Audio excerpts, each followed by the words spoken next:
Mesdames, Messieurs, bonsoir. Je suis très heureuse de vous retrouver et merci pour votre fidélité à l'émission Portrait. Aujourd'hui, un nouvel invité et bien entendu, un nouveau profil. Notre invitée du jour est Madame Blonde Kibozi.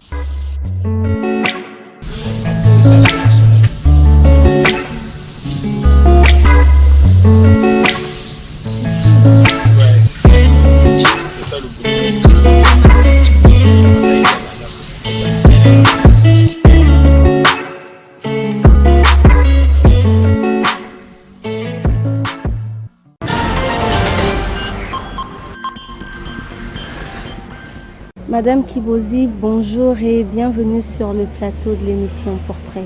Merci. Et voilà Blonde Kibozi sur le plateau de l'émission Portrait. D'aucuns se poseraient la question de savoir qui est-elle et que fait-elle. Pour le savoir, je vous propose de suivre la rubrique reportage de Laetitia Karombo et c'est tout de suite.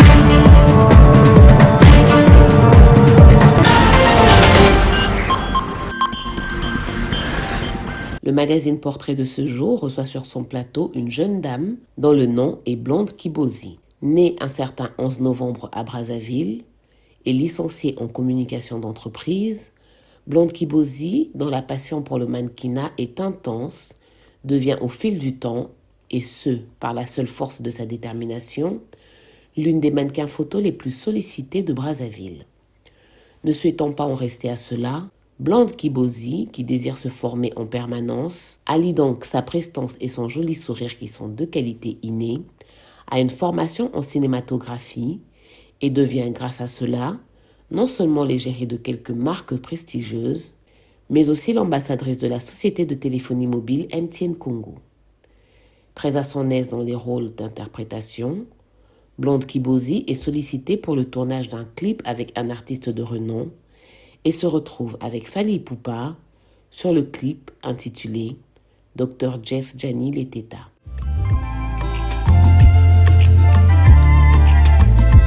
Moto asala liwe yepe moto asala l'amour alors on a poni liwe mourir pour une bonne cause j'accepte potiganga na kufa na ngai n'amour jadi Leteta au pire je naille en martyr au mieux je sauve mon amour.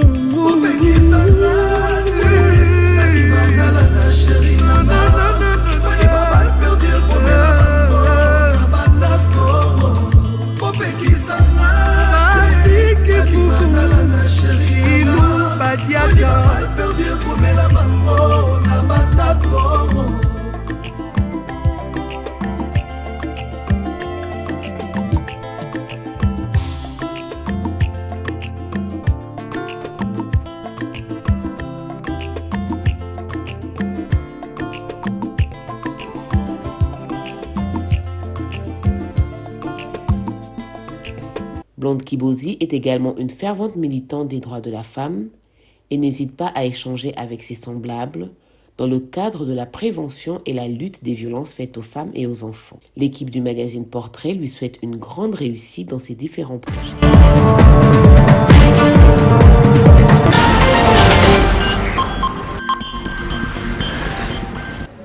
Madame Kibozi, vous venez de suivre votre portrait dressé par notre chroniqueuse.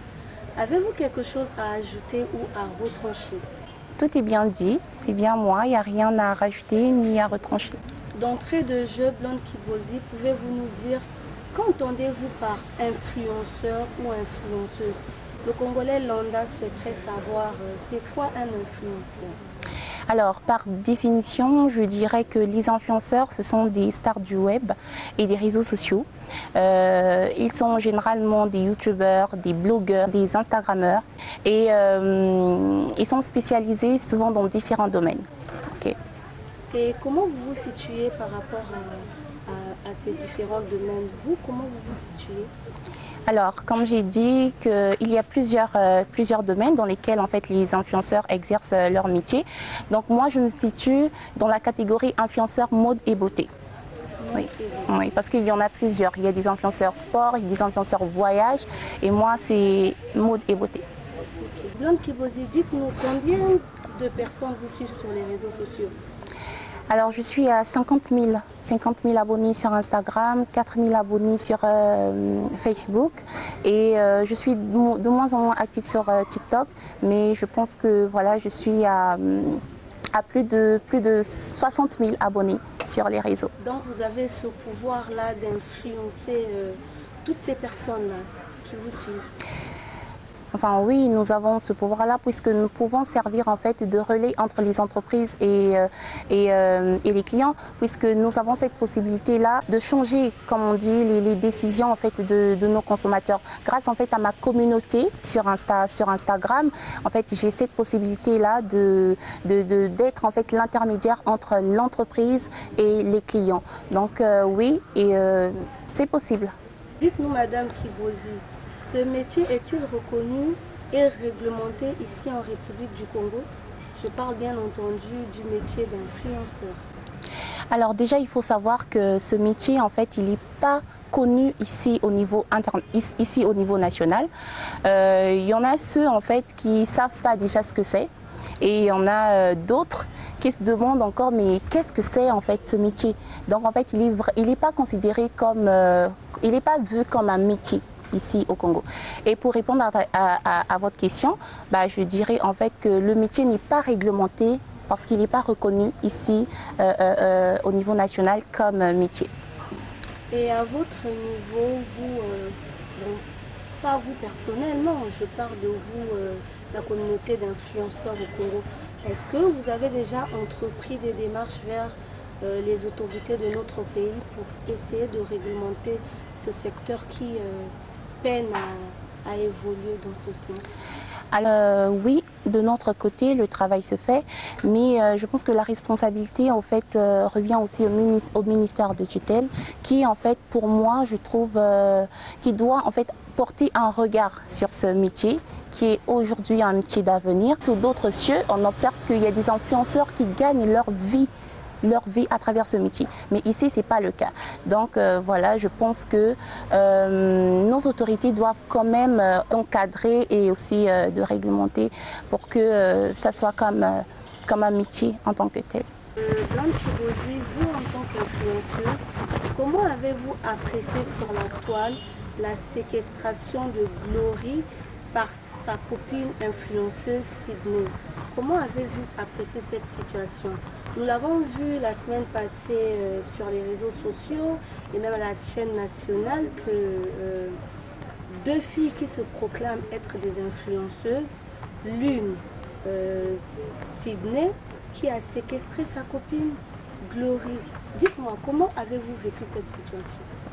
Alors déjà pour moi, quand j'ai vu cette situation sur les réseaux sociaux, pour moi en fait c'est un scandale désolant. Parce qu'aujourd'hui quand on se fait appeler influenceur, je pense qu'il y a une certaine image en fait qu'il faut garder.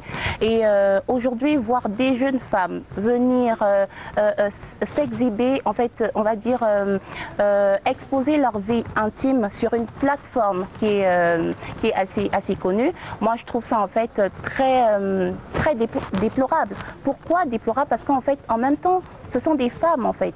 Des femmes aujourd'hui, nous sommes le modèle de la société. Donc je vois très mal ce qui s'est passé. Mais bon, j'espère que voilà, il faut, enfin tout simplement ce que je veux dire, c'est qu'il faut revoir les mentalités, l'éducation de la jeune femme, parce que pour moi, ça c'est vraiment inacceptable. Les considérez-vous comme influenceuses, ces deux jeunes dames? Ben, comme j'ai dit tout à l'heure, que quand on se fait appeler influenceur, déjà il faut que vous savez que ce mot ici est encore nouveau, ok? Et donc il y a des gens en fait, ils ont tendance à le rabaisser, c'est-à-dire qu'ils ne savent pas vraiment ce que c'est qu'un influenceur. Et moi aujourd'hui, un influenceur c'est quelqu'un quand même qui doit être un modèle de la société. Et voir, comme j'ai dit tout à l'heure, que voir des jeunes femmes qui se font tabasser comme ça sur les réseaux sociaux, vraiment c'est vraiment, vraiment je les déclasse en fait. Je les déclasse et puis c'est pas vraiment des modèles. Nous avons tous suivi la réaction des autorités de notre pays, le Congo. Ils ont réagi rapidement dès le lendemain de la séquestration, on va dire le lendemain de la publication de cette vidéo sur TikTok, nous avons vu Madame Nefer Inès Ingani, la ministre de la promotion de la femme, tout de suite aux côtés de la victime Glory. Nous avons également vu le procureur de la République, M. Okonga Kala, qui a su appliquer le droit dans cette histoire. Vous, comment avez-vous apprécié cette situation de nos autorités? Ils ont été rapides. Enfin, comment avez-vous apprécié cette situation? Alors déjà, je tire un chapeau à nos autorités qui ont su prendre en main en fait cette situation, parce que si vous avez bien remarqué dans la vidéo, la fille elle a déclaré haut et fort que même si vous partez en justice, que voilà, vous ne pouviez rien faire. Donc en fait, le fait que les autorités se sont levées sur cette situation montre en fait la preuve que voilà, il y a la justice, parce que ici on a tendance à dire que voilà, la justice n'existe pas au Congo, mais là en fait c'est un exemple parfait pour dire que les choses ont été prises en main. Et aussi je salue cet acte aimable de Madame la ministre qui a su, on va dire, aujourd'hui, elle est venue en fait au secours. Elle a ouvert ses bras en fait pour secourir. Voilà, Glory, voilà. Donc c'est un acte en fait que je trouve très bien, qui est louable. Donc cela montre tout simplement que nos autorités sont derrière nous. Et aujourd'hui aussi avec la loi Moaïbara qui lutte contre les violences faites aux femmes. Donc voilà, je souligne cela très bien pour nos autorités de continuer encore et encore à être voilà, derrière tous ces maux qui sévissent notre société. C'est très bien. Cela revient à dire qu'un citoyen congolais ne peut pas se lever, prendre sa caméra, filmer, diffamer les autorités sans s'attendre à ce qu'il y ait des censures. Tout à fait. Donc de ce côté, vous avez raison, Madame Kibozi. Un grand chapeau aux autorités de notre pays, la République du Congo. Blonde Kibozi, vous avez suivi le 14 août dernier le message sur l'état de la nation du président de la République, Denis Sassou Nguesso. Message sur lequel le président a martelé sur la question concernant les femmes et les jeunes. Vous, comment avez-vous apprécié le discours du chef de l'État? Alors, je pense que le président, autrefois, était aussi jeune. D'ailleurs, il est même arrivé au pouvoir en 79, il était jeune. Donc, ce qui revient à dire qu'il est conscient et il connaît les difficultés ou encore les maux que vivent au quotidien les jeunes. Donc, pour moi, en fait, je considère ce message comme un éveil de conscience, comme une ouverture d'opportunités que le président nous présente à nous, les jeunes, comme il le dit souvent dans son discours, que les jeunes sont l'avenir de demain. Et donc pour moi je conçois ce discours comme une prise de conscience à nos jeunes d'être beaucoup plus engagés, d'être visionnaires et d'être beaucoup plus responsables en fait dans tout ce que nous faisons, et pour emmener en fait à bon escient le projet de Monsieur le Président Denis Sassou Nguesso. Lentement et sûrement, nous nous acheminons vers la fin de notre émission. Mais avant, je vous propose de suivre une thématique de notre émission consacrée à la rubrique témoignage. Suivons.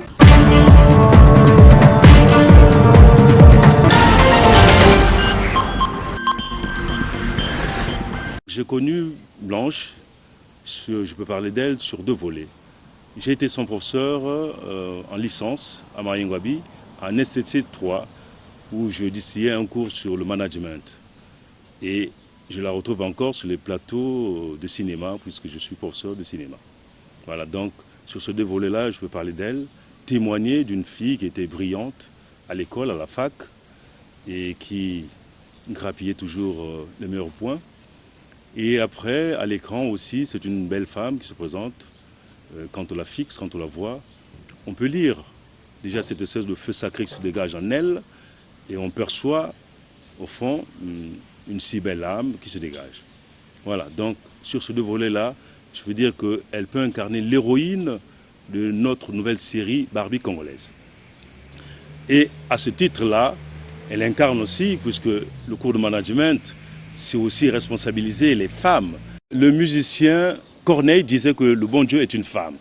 Et nous voyons là Blonde incarner cette image de femme, femme généreuse, femme belle, intelligente, mais qui peut aussi, dans le cas du management, drainer des foules. D'où cette image d'influenceuse, mais influenceuse dans la mode. Donc on pense qu'elle peut généralement entraîner plusieurs Congolaises à la suivre sur ce chemin-là, parce que c'est aussi une façon de s'auto-entreprendre. Donc nous encourageons des modèles comme ça, des figures de proue comme ça, des figures tutélaires, qui, à l'image de la première dame, vont drainer cette dynamique-là, vont incarner cette dynamique-là pour la jeunesse congolaise.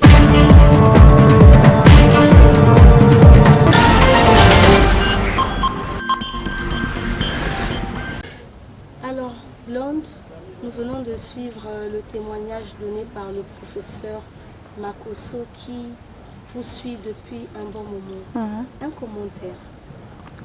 Alors, tout est bien dit. Tout est bien dit. Je pense que c'est bel et bien moi, cette personne décrite dans ce commentaire par mon professeur de la faculté. Donc voilà, j'ai rien d'autre à dire, sinon que...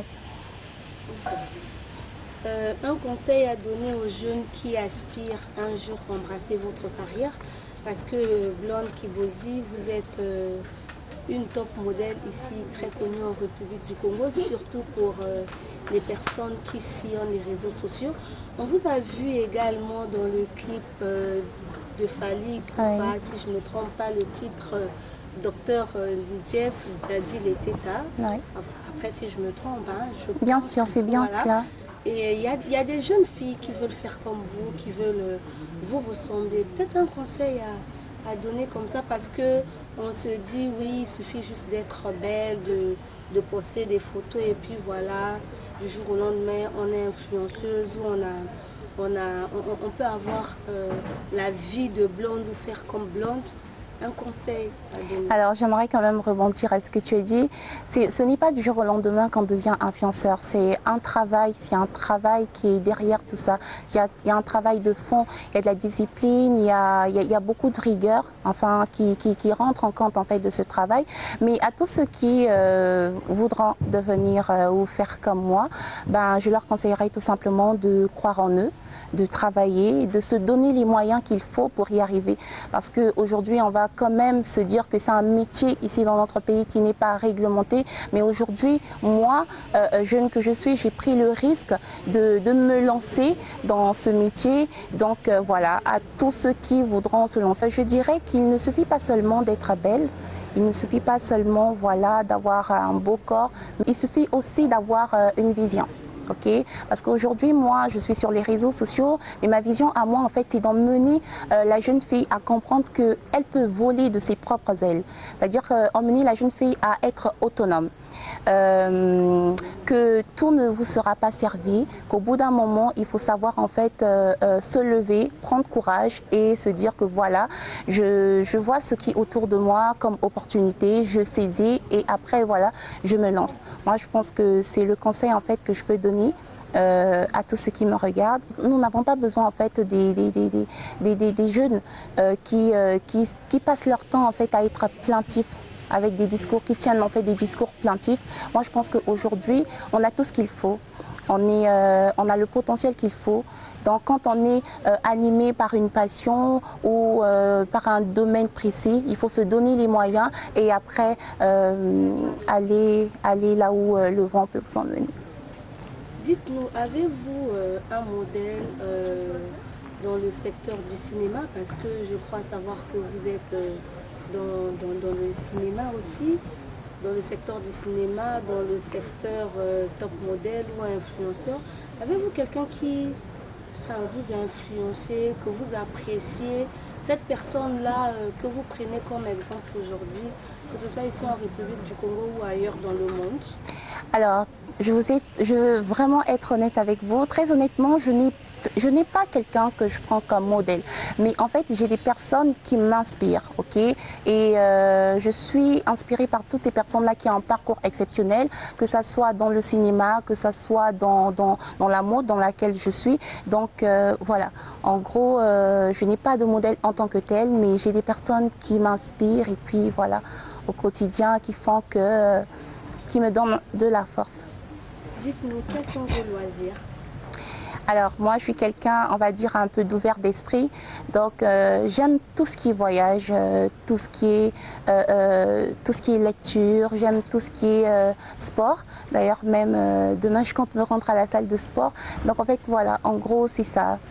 J'ai une ouverture d'esprit, donc j'aime tout ce qui me fait voyager, comme la lecture, le sport et les voyages aussi. Qui est votre musicien préféré?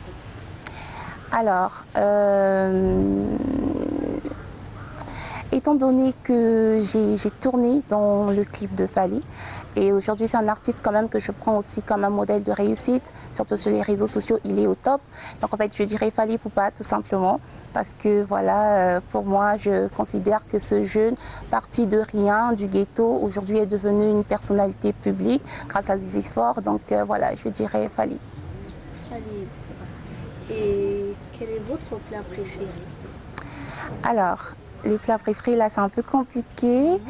Mais en tant que bande congolaise, je dirais les 3 pièces. Je pense que c'est connu de tous. Donc voilà, un peu de coco, de pâte d'arachide, et voilà, avec du poisson fumé, du poulet. Ou... Ouais. D'accord. Vous mangez avec quel accompagnement déjà? Alors déjà, je mange du foufou, des bananes, du riz, enfin le manioc un peu à côté parce que je ne mange pas depuis toute petite. Blonde est une véritable Congolaise. Ouais. Parce que je m'attendais à ce que je ne mange pas le foufou, je ne mange pas ceci. Ah si, c'est très bien. Je suis une Congolaise 100%. Blonde Kibozi sur ses différentes facettes. Ouais. Blonde Kibozi, nous n'avons peut-être pas abordé toutes les préoccupations. Avez-vous une préoccupation particulière et ça sera votre mot de fin? D'accord. Alors ma préoccupation particulière, moi je m'adresserai plus en fait à nos autorités de porter un regard en fait par rapport à ce que nous faisons, nous influenceurs, parce qu'aujourd'hui c'est un métier d'avenir, communication digitale, et nous les influenceurs, nous avons cette notoriété, nous avons en fait cette possibilité là d'être des intermédiaires entre les entreprises et les clients. Donc en fait si nos autorités peuvent réglementer ce secteur d'activité, je pense que ça sera bénéfique parce qu'aujourd'hui on parle de chômage, on parle d'employabilité. Moi je pense que si ce secteur est considéré comme tel, je pense que voilà, ça peut créer en fait une vague voilà, d'emploi. Merci d'avoir répondu présente à notre invitation. Merci à vous aussi.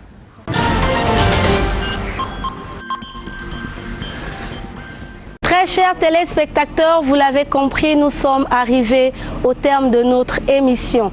Je ne saurais clore cette émission sans dire merci à Oko Valentin, directeur de la presse présidentielle. Merci à André Andele, directeur général de la télévision nationale. Je n'oublie pas Aline France et Toka Beka pour la supervision. Merci à toute l'équipe technique de l'émission Portrait. Merci aussi à vous de nous avoir suivis. À nous revoir dimanche prochain, même chaîne, même heure et surtout avec le même plaisir. D'ici là, prenez soin de vous.